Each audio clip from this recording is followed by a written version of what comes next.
Kita nyo. Meron po dito. Kita nyo may RPM dyan. Okay, umaandar yung motor natin. Pag nirev ko, aangat din siya. Ayan o. Ayan o. So, today's video, share ko lang kung paano i-connect ang Yamaha Motorcycle Connect app sa ating NMAX version 3 or yung tinatawag na Y-Connect. Okay, unang gagawin mo ay kukunin mo yung owner's manual, then bubuksan mo siya sa page 5.3 yung ating Yamaha Y-Connect or yung tinatawag na Yamaha Motorcycle Connect. Simple lang yon. So, i-download natin sa Google Apps. Pero, kung hindi ka pa naka-download, pwede natin dito sa 5.3 para ma-scan yung QR code. Buksan lang natin yan. Ayan po. Then, install natin. Hintayin lang natin matapos yung ating Y-Connect. Yun. Installing.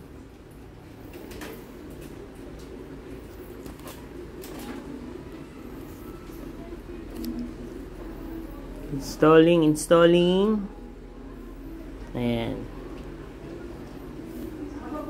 Ayun. Then, pagkatapos mong ma-download, open mo lang. Tapos, kung hindi ka pa nakakagawa ng allow mo lang, allow. Kung ikaw ay wala pang account or hindi ka pa nakakagawa ng account, ang gagawin mo po ay itong new account.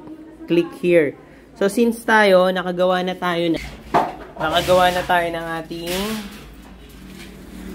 account sa Y-Connect or sa Yamaha Motorcycle Connect. Okay, bali mapapanood, mas magandang panoorin ng portrait mode kapag binuksan mo to ng maximize. Ayan po, ito lang yung mga gagamitin natin. Itong OK, tsaka arrow up, arrow down, then yung home button. Home button back. Ayan, buksan natin yung motor natin. Then, accept natin itong gamit tong check. So, accept yan eh.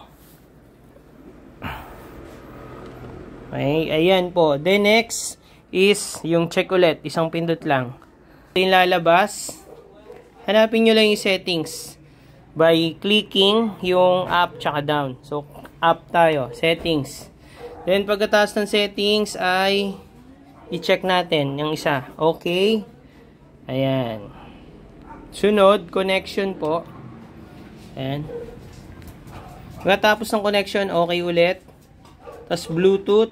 Ayan. So, make sure na naka-check. Kapag hindi naka-check, i-check nyo lang yung okay button. Yung check po yun.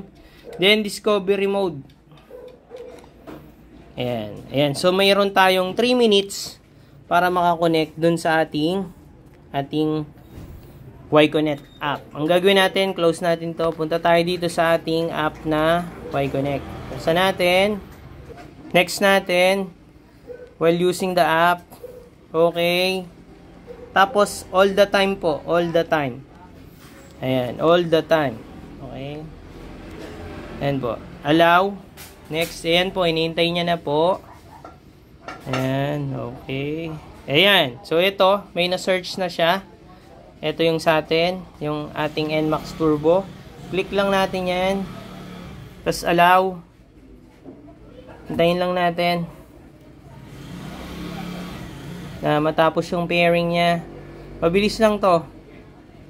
Yan, hayaan mong umikot lang.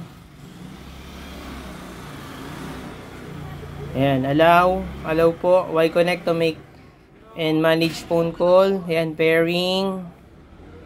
Sintay mo. Tapos dito, i-yes mo. Dito, ayan. Sa ating motor. Yung check. Yes. Ayan po. O ayan, pair. Ako, pairing failed. Okay. Ulitin natin. Okay. Ayan. Ayan po. Yes. Pairing successful. Ganun lang siya kadali. Ayan. So, i-download natin. Then, next. Ganun talaga, magpe-pairing failed, pero i-try mo lang ulit, mag-ano-uli siya, mag-connect uli siya, okay? Then, notification, syempre itong Y-Connect natin ay i-allow natin. Allow Y-Connect. And Y-Connect allow. Then, I understand. Ayan po. So, makikita mo dito yung nakikita mo sa panel mo. So, 88 km. Dito ay may 88 km din. Tingnan natin sa camera. Ayan, 88 km din po yan. Okay. Sa home button natin. Ayan. Ayan. Ayan po. Tapos, balik tayo sa natin yung battery niya. Pero bago yan, 88 kilometers po yung takbo ng motor natin. Y-Connect po, 88 km. Then, matche-check natin yung ating baterya. Ayan. So, pagpindutin lang natin tong home button. Ayan, lalabas isang beses lang. Ayan, average fuel consumption. Yung baterya natin is 12.7. Tingnan natin dun sa Y-Connect. Kung ang baterya natin ay 12.7. Ayan, 12.7 nga. Okay, fuel consumption. So, hindi pa tayo nag-start kasi na magamit siya. Ngayon lang din. Engine oil, okay. Kumbaga, kung kailan mo siya kasi in-install, yun yung lalabas na updated na date ng oil niya. Mas marami pa po to. Ayan. Start nga natin yung motor natin. Ayan. Tingnan natin kung magtatama yung battery niya. So, yung battery niya dito ay 14.3. Sa ating NMAX ay 14.2. Pero halos yan, 14.3 din pala. Average speed. So, yan halos makikita mo rin naman yan sa ano. Kapag tumakbo ka na ulit. Okay. Ayun. Ano pa ba? Customize. Ayan, pwede na natin yan. Dito pwede ka nang mag-plus ng picture mo. Ayan. Kung ayan. Y-Connect default na lang natin. So, kita nyo. Meron po dito RPM dyan. Okay, umaandar yung motor natin. Pag nirev ko, aangat din siya. Ayan, o. Ayan, o. Naka-TACS kasi siya, kaya ano yung ano. Okay, ayan. Tapos, pwede tayong mag-change ng picture. So, actually, nag-change na ako ng picture dito. Pwede ka nang tumingin ng picture dyan. And, pwede ka nang maghanap ng picture mo. Ayan.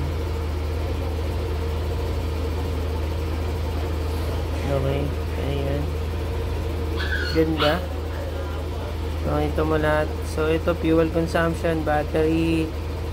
Tapos yung kailangan mag-change oil kung saan ka huling nag-parking. Tapos yung riding lag.